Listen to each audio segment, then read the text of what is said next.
पार्थ पवार आणि कुटुंबीय हे पंतप्रधान मोदींची भेट घेणार असल्याचं देखील आपल्याला कळतंय। सूत्रांनी अशी माहिती दिली आहे, अजितदादांच्या अपघात प्रकरणाची सखोल चौकशी व्हावी अशी मागणी कुटुंबियांच्या वतीने केली जाऊ शकते। VSRची सर्व विमानं जमिनीवर यावीत अशी कुटुंबाची इच्छा आहे। त्यांची विमानं त्वरित ग्राउंड केली जावीत अशी मागणी जी आहे ती केली जाते।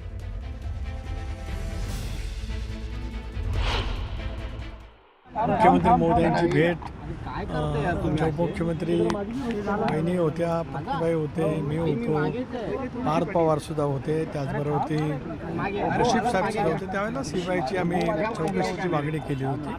आज सगळे राष्ट्रवादी काँग्रेस पक्षाचे दोन्ही सभागृहाचे आमदार मुख्यमंत्री महोदयांना भेट देऊन जो प्राथमिक अहवाल आलेला आहे त्याबद्दलची नापसंती आणि पुढे लवकरात लवकर चौकशी सर्व बाजूने जे काही वेगवेगळ्या पद्धतीचं म्हणणं केलं जात आहे, व्यक्त केलं जात आहे, त्याच्यासहित परिपूर्णपैकी चौकशी त्या ठिकाणी लवकरात लवकर व्हावी अशी राष्ट्रवादी काँग्रेस पक्षाच्या आमदारांच्या मनातली भावना।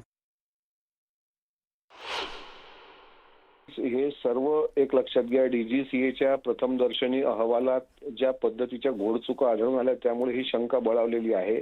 VSR व्हेंचरच्या ज्या पद्धतीनं फ्लायच्या संदर्भात निष्काळजीपणा केला गेलेला आहे त्यामुळे ही शंका अधिक बळावते आहे। त्यामुळेच आज राज्याच्या महिला उपमुख्यमंत्री आदरणीय सुनेत्रा वहिनी आणि राज्यसभेचे आता ज्यांनी उमेदवारी भरली ते आमचे पार्थदादा, जयदादा या सर्वांनी हे शंका उपस्थित केल्या असतील तर ह्या पक्षाच्या आमदारांनी पण त्यांच्याकडे सर्वांनी शंका उपस्थित केलेल्या आहेत। त्यामुळे आता ह्या गोष्टीला खऱ्या अर्थानं न्याय मिळवण्याकरता त्या जर माननीय प्रधानमंत्र्यांशी भेटून तसं निवेदन करत असतील तर निश्चितच मला असं वाटते तपासाला आणखी गती येईल, कारण महाराष्ट्राच्या शंका दिवसेंदिवस बळावत आहेत। त्याचं कारणच त्यांनी स्वतः सुनेत्रा वहिनीने यामध्ये लीड केलाय। त्यामुळे आता काही आम्हाला अशी अपेक्षा आहे की 100% आता या तळाशी आम्हाला जाता येईल आणि इतक्या दिवसाचं आम्ही जे झगडतो त्याला सुद्धा आता आम्हाला मूर्त रूप आल्यासारखं वाटतंय। फक्त पवार कुटुंबच नाही तर अजित पवारांच्या राष्ट्रवादीच्या आमदारांनाही या संदर्भात शंका आहे। या संदर्भात बुधवारी रात्री मुंबईत राष्ट्रवादी काँग्रेसच्या गोटात एक महत्त्वाची घडामोड घडली। राष्ट्रवादीच्या सुमारे 20 आमदारांनी सुनेत्रा पवार यांची देवगिरी बंगल्यावर जाऊन भेट घेतली। या बैठकीत विमान दुर्घटनेबाबत सादर करण्यात आलेल्या अहवालावर चर्चा झाल्याचं सांगितलं जात आहे।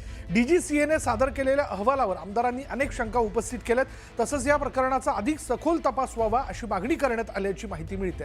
तर आज राष्ट्रवादीच्या आमदारांनी मुख्यमंत्र्यांची भेट घेतली।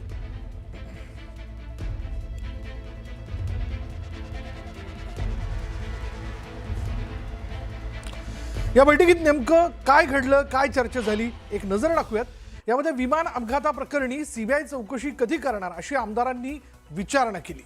विमान अपघाताचा अधिक सखोल तपास व्हावा अशी मागणी जी आहे ती 20 आमदारांकडून करण्यात आली आहे। सुनेत्रा पवारांकडून प्रत्येक आमदाराशी स्वतंत्रपणे चर्चा करण्यात आली, त्यांनी चर्चा केलेली आहे। आणि त्यानंतर जर आपण बघितलं तर अजित पवारांच्या अपघातानंतर मिळालेल्या वस्तू आमदारांना त्यांनी दाखवल्या। अजित पवार यांची चप्पल आणि घड्याळ आमदारांना दाखवण्यात आलं।